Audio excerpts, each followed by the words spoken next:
Papež Frančišek je po krajšem premoru danes zjutraj ponovno daroval sveto mašo v kapeli doma svete Marte. Med homilijo je poudaril, da je krščanstvo konkretno verstvo in ne verstvo govorjenja.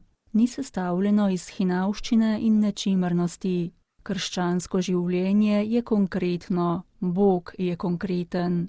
Pripadnost cerkvi ne pomeni okrasa brez vsake obveze, ampak je izkušnja služenja najbolj ubogim.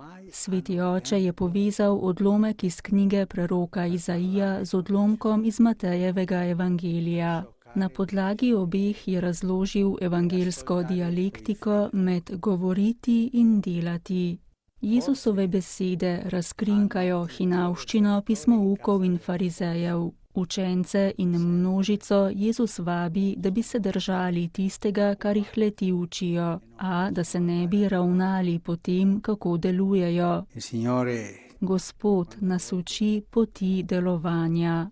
V cerkvi pogosto najdemo ljudi, ki se imajo za dobre katoličane in morda pripadajo tudi kakšnemu združenju, pa vendar kot starši nimajo nikoli časa za pogovor s svojimi otroki, da bi se z njimi igrali, jih poslušali. Preveč so zaposleni, da bi obiskali stare starše v domovih za ostarele in jih puščajo tam zapuščene. To je verstvo govorjenja. Pravim, da sem katoličan, toda obnašam se posvetno.